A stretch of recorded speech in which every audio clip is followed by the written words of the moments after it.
Tablet 10, The Key of Time. A subtle but interesting masculine personification is made for space. Thought, law, harmony, and order are attributed to the infinite brain. Freedom from the simulator is available by understanding the concept of time. We're reminded that once a phenomenon is understood, the mystery is no more. Understanding lifts the veil of the unknown. Thoth asks the dweller the question, "What is time?" He is told that prior to the creation of time, only a void existed, timeless, spaceless nothingness. Thoth is told that a purposeful thought vibration was used to fill the void. Next, the dweller is asked if the thought that entered the void was eternal. He is told the law of time had to be created so that a purposeful, creative thought sent into the void would also be eternal. It seems the creator of all is eternal, as are its thoughts. The time law was needed to have the intended infrastructure established in order that the infinite brain's creative thought could exist. Thus, the law of space pre-existed the law of time, which is manufactured as a thought construct, probably based on a large galactic wobble. Time is fixed and unchanging, being a force that distinguishes events. We are told that we move through time as our consciousness changes focus from one event to the other. Thought is responsible for the creation of time, and we are all from one source, even though events are distinguished, even by long periods or ages. Thoth gives a geometric discussion about how time exists in space, moving through strange angles during his oobs. It seems that the motion and path, linear, circular, one adopts during the oob can be intended such that the bounds of time are circumvented. Time travel, if you will. It appears that by traversing the path of the leg of a right triangle, the oob participant can leave the external construct, a thought construct, time, piggybacking on the fabric of space behind. Thoth performs this right-angle turn to the right after leaving his body, on a time journey back to man's creation event, stating, "Nothing is new." This may imply the concept Egyptians embraced concerning the science of continuous creation, see reference 24. We are told light is life, and nothing can exist without it, being a constituent component of all formed matter. There are properties of light which science is just now starting to figure out, as demonstrated in the field of quantum encryption keying, where the polarization state of paired photons is used to effect non-local transmission of a highly secure photonic key. During a visit to the halls of Amente, Thoth discloses that he was privy to an event involving the 7 cycle masters, who appear to be using sound vibrations to open a portal, circumventing the law of time, construct created by the creator of all. The group appears to be singing or chanting a song of the cycle, which opens the possibilities of time travel. How do events stay distinguished in this space dimension, one might query? Once time is overcome, events are essentially in a sequenced queue that can be accessed by a time traveler, moving his body through space and focusing the consciousness on a particular event in the queue. This seems to cause time travel to that event by affiliating the traveler's thought to the desired event. My understanding that is in order for the infinite brain to establish the law of time, a velocity constant, the speed of light, was used. Einstein agreed. Thus, the events can be ordered in the sequenced queue or construct using cyclical cosmic wobbles seen in galaxies and solar systems. The Great Year is such a wobble, lasting 25,920 years. Thoth states that words have the power to open the portal that bypasses the creator of all's law of time. We are given the word Zin-Uru, which we are told has its power in its sound.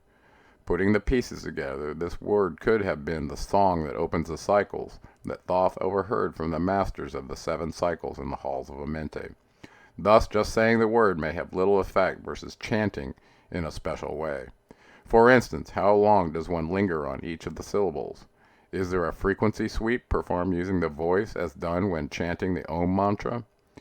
Another fascinating part about this power word given to us is that the same name shows up on the prehistory of Nibiru genealogy table, where Zin.Uru is the half-sister who is married to N.Uru, the youngest son of On and Antu, who are the earliest progenitors in our prehistory of the Nuburian family tree. And Uru is therefore Anu's grandfather, and Zinuru is Anu's grandmother. Is this why the word has power? Invoking an ancestor's name that can open the portal to the space-time enabling time traveler? I find it interesting that it is a female name. See Figure 15 below. Figure 15, Zin.Uru genealogy table. Next, we are illuminated about the existence of a multidimensional reality, worlds within worlds. Now consider that the law of time were suddenly removed or shut off in a mind experiment, that the events that were separated by cosmic cycles would all become accessible to the pioneering time traveler. The secret to accessing events that are no longer separated by time is that they exist in the same space, separated by perceptual sensitivity tuning in the frequency of the desired dimension. This distinction ability has a direct measurable limitation. The minimum separation between events is established by a photon waveform spacing. In other words, how close can we stack wavelengths in a medium and still be able to distinguish one from the other? During my work at LightPoint Communications Incorporated, we worked with optical fibers and laser transceivers, which exposed me to the theoretical and practical concepts that we understand as photons. Placing an optical signal, a wave, into a small glass wire the size of a human hair, and smaller, is the petri dish, so to speak. Telecommunications companies like Qwest Communications invested heavily in fiber access for long-haul regional interconnectivity. How many wavelengths, each carrying 2.5 gigabits per second, bidirectionally, can a single-mode fiber, supporting carrier waves in the infrared spectrum at 1500 nanometers, can be stacked? Think of small spikes of energy vertically stacked side by side. How close can one signal be and not interfere with the adjacent light signal? This can be thought of as a measurement resolution issue or a physics problem. Light can cross paths with other light sources and they do not interfere. Shine two flashlight beams across one another and you will see there is no interference. This is true independent of the wavelength. So back to the question, how close can the independent wavelengths of light be separated and stuffed into an optical fiber, a dense, waveform distributed multimodal fiber? DWDM. This problem was being funded and commercialized by Optical Micro Machines, a company based in San Diego, California. Small electro-optically controlled mirrors were being used to multiplex optical data, carrier signals onto and off of a single-mode optical fiber cable. Thus, the MUX-DMUX problem, dealing with optical wavelengths, parallel light dimensions if you will, was being addressed to create a very fat pipe. More wavelengths equals more carrying capacity per fiber. The increased bandwidth focus was being done in anticipation of bandwidth hogging videos, MPEG-4, being accessed by internet users, opting to watch alternative independent news from a vlogger versus tuning in antiquated government-sponsored propaganda on TV. Figure 16 below depicts a dense waveform division multiplexing system indicating the C-band telecommunications fiber optical carrier, wave choice being 1550 nanometers. See Figure 16. DWDM wavelength system. The small vertical spikes at the bottom of the picture demonstrate the spacing options, dense waveforms and simpler systems like a single carrier. The advantage of a multi-carrier DWDM system is the data carrying capacity linearly increases with each added wavelength. Data carrying capacities are assigned to optical networks. OC48 indicating bidirectional optical carriers supporting 2.5 gigabits per second bidirectionally for a total of 5 gigabits per carrier. Compare that with what you get on your crappy cable modem at home. Perhaps a megabit per second throughput can be achieved in the middle of the night when no one else is on the network, except in India. My premise is that the spacing between the optical carriers, to the extent that it is not a measurement issue, establishes the spacing limits for the 9 dimensions focused by Thoth. These are the 9 parallel realities that are accessible by frequency wavelength, as the two parameters are simply related by the speed of light. My understanding is that the dimensional stacked events are coexistent, partitioned like musical notes. Let one of the parallel universes or events be E0, the lowest or fundamental dimension that will be initially used. Now let's squeeze another event, E1, in next to E0 at the desired spacing, not to exceed the minimal value established by photonic limits of interference. Repeat the process until we have a total of 9 events occupying the same space with some nominal but measurable distinctive spacing wavelength. There you will have a 9-dimension parallel event construct. Figure 17 shows the 13 segments of the chromatic scale. It is affiliated, and its affiliated musical scale. The overtones or octaves can be thought of as stacked spikes as we did with photons in the DWDM system, but use acoustic vibration frequencies as our references instead of a wavelength better suited to measure light. Frequency numbers are very large when derived from dividing the wavelength into the speed of light, and are usually given as a term for ease of reference. For example, microwaves and radio waves represent such categorization. Figure 17, 9 parallel dimensions and musical notes. Added dimensions are spaced by harmonic images of the same fundamental frequency, yet existing at different octaves. For example, one could have a fundamental frequency, termed drone frequency when playing a didgeridoo, of say note E0, having a frequency of 20.6 Hz and a wavelength of 1670 centimeters. This musical E note is in the first octave beginning with the subscript 0. Repeated images of this note occur like the decreasing amplitude of a sinusoidal wave. The next place in the spectrum where the energy of the note appears, the next harmonic, is E1, whose frequency is double that at 41.20 Hz, and affiliated wavelength derived using the scalar ratio of the speed of light is 790 centimeters. The third harmonic of the E note, E2, has a frequency of 82.41 Hz and a wavelength of 419 centimeters. We can continue this process noting the distance between the tonal E sub I notes is simply n times the fundamental frequency. This repeated note images in various harmonics or octaves in the musical scale can be continued indefinitely in theory. The reality is when a signal is created, its energy distribution and roll-off in the higher harmonics ends up being so small in amplitude that it cannot be measured with scientific instruments, but exists anyway. Figure 18, damped sinusoid and harmonic dimensions. This means there could be infinite dimensions, but according to both Thoth and modern string theory, there seem to be 9 dimensions or worlds within worlds, simultaneously accessible to the traveler operating apart from the confines of the law of time. Coupling the 9 Mayan underworld frequencies that exist within the brainwave region for a human, and agreement showing 9 dimensions in string theory, along with this Emerald Tablet 10 taught by the Dweller to Thoth, there may be some merit to string theory now mirroring ancient wisdom handed down from Enki's Atlantis. The final correlation is that there were deemed 9 rows of the evolution of consciousness in the Mayan Tzolk'in calendar, and Dr. Carl Johann Kalaman, reference 25, cites the 9 underworld Mayan frequencies that seem to coincide with the human brainwaves, segmented delta, theta, alpha, and beta, and ranging from about 0.5 Hz to 20 Hz in frequency. Within the logic of the Mayan long count, he says, an auspicious end would have to be on a day which is 13 Ahu in the Tzolk'in count. Since December 21, 2012 falls on 4 Ahu, this is an unlikely end date.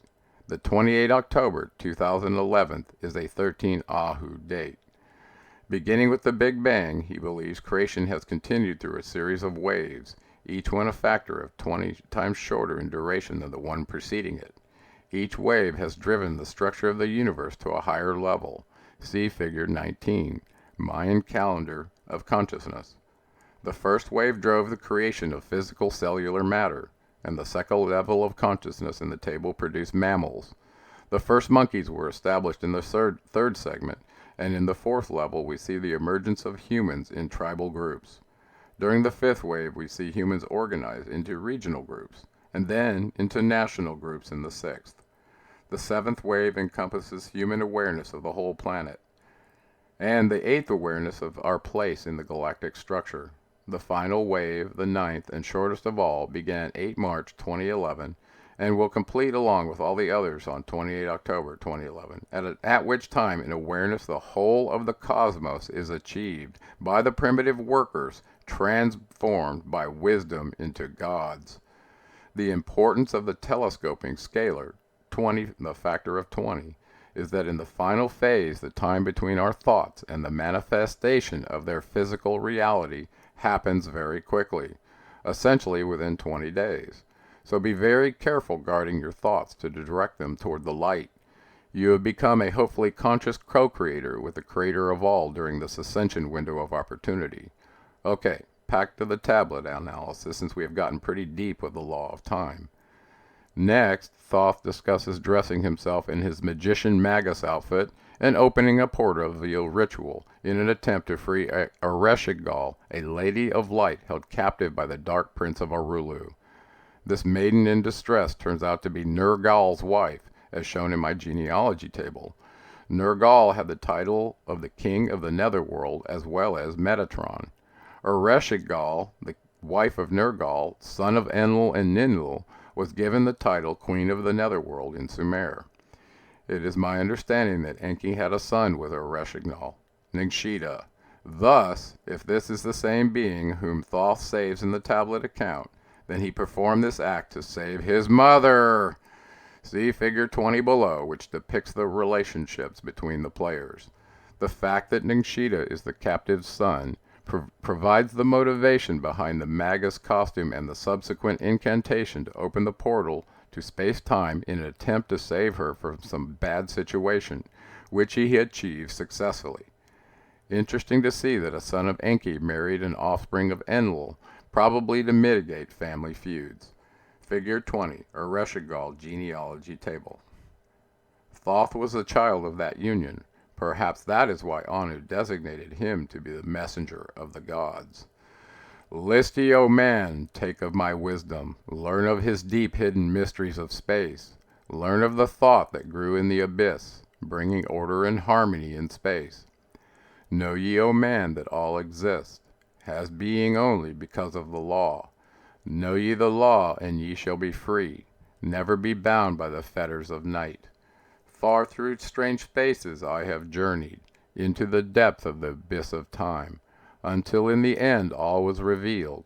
Know ye that mystery is only mystery, when it is knowable unknown to man.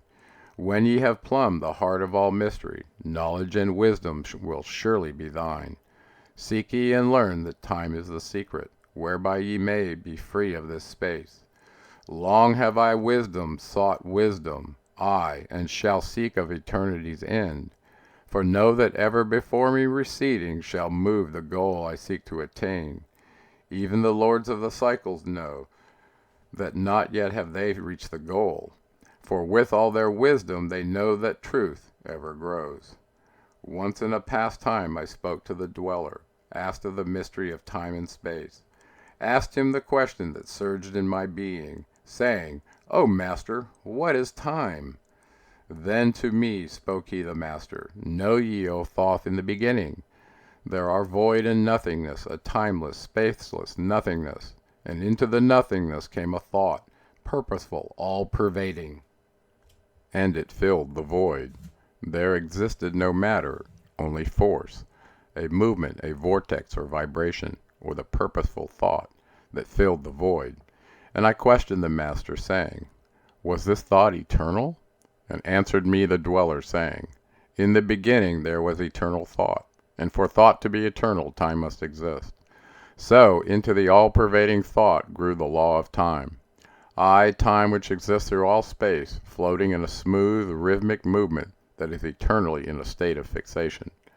Time changes not, but all things change in time, for time is the force that holds events separate, each in its own proper place.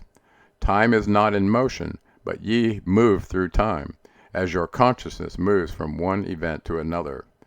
By time yet exist, all in all, in eternal one existence. Know ye that even though in the time ye are separate, yet still are one in all times existent. Ceased then the voice of the dweller, and departed I to ponder on time. For knew I that in these words lay wisdom, and a way to explore the mysteries of time. Oft did I ponder the words of the dweller, then sought I to solve the mystery of time. Found I that time moves through strange angles, yet only by curves could I hope to attain the key that would give me access to the time-space. Found I that only by moving upward, and yet again by moving to the right, could I be free from the time of the movement. Forth I came out of my body, moved in the movements that changed me in time. Strange were the sights I saw in my journeys, many the mysteries that opened to view. I saw man's beginning, learned from the past that nothing is new. Seek ye, O man, to learn the pathway that leads through the spaces that are formed forth in time. Forget not, O man, with all thy seeking. Search ye for the light on thy pathway, and ever for thee the goal shall endure. Let not thine heart turn ever to darkness. Light let shine, soul, be. A sun on the way. Know ye that eternal brightness, ye shall ever find thy soul hid in light. Never fettered by bondage or darkness, ever it shines forth a sun of the light. I know, though hidden in darkness, your soul, a spark of the true flame, exists. Be ye one with the greatest of all lights. Find at the source the end of thy goal. Light is life, for without the great light nothing can ever exist. Know ye that in all formed matter the heart of light always exists. I, even though bound in the darkness, inherit light always exists. Once I stood in the halls of Amente, and heard the voice of the lords of Amente, saying in tones that rang through the silence, words of power, mighty and potent. Chanted they the song of the cycles, the words that opened the path to beyond. I saw the great path opened, and looked for the instant into the beyond. Saw I the movements of the cycles, vast as the thought of the source could convey. Knew I then even infinity is moving on to some unthinkable end. Saw I that the cosmos is order, and part of a movement that extends to all space, a party of an order of orders, constantly moving in a harmony of space. Saw I the wheeling of cycles, like vast circles across the sky. Knew I then that all that has being is growing to meet yet another being, in a far-off grouping of space and time. Knew I then that in words are power to open the planes that are hidden from man. I, that even in words lies hidden the key that will open above and below. Hark ye now, man, this word I leave thee. Use it, and ye shall find power in its sound. Say ye the word Zin Uru, and power ye shall find. Ye understand that man is of light, and light is of man. List ye, O man, and hear a mystery, stranger than all that lies neath the sun. Know ye, O man, that all space is filled by worlds within worlds, aye, one within the other, yet separate by laws. Once in my search for deep-buried wisdom, I opened the door that bars them from man.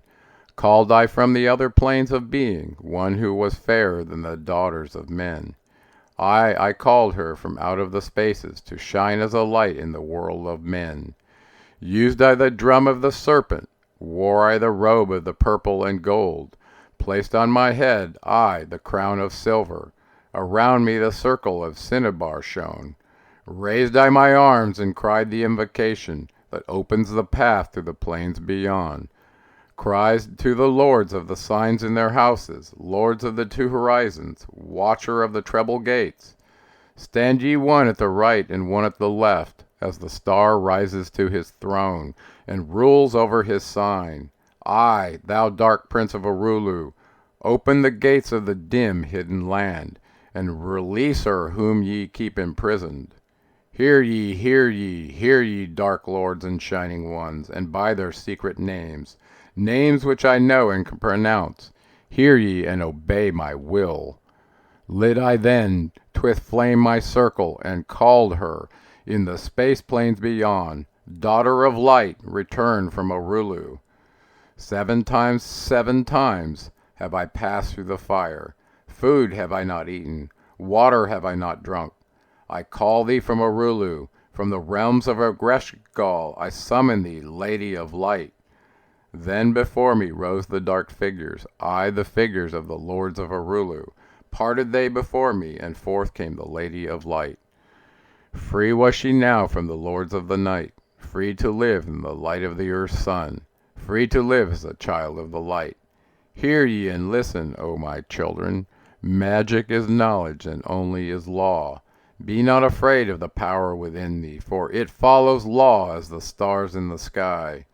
Know ye that to be without knowledge, wisdom is magic and not of the law. But know ye that ever ye by your knowledge can approach closer to a place in the sun. List ye, my children, following my teaching, be ye ever seekers of light. Shine in the world of men all around thee, a light on the path that shall shine among men. Follow ye and learn of my magic. Know that all force is thine if thou wilt. Fear not the path that lead thee to knowledge, but rather shun ye the dark road. Light is thine, O man, for the taking. Cast off the fetters, and thou shalt be free. Know ye that thy soul is living in bondage, fettered by fears that hold ye in thrall. Open thine eyes, and see the great sunlight.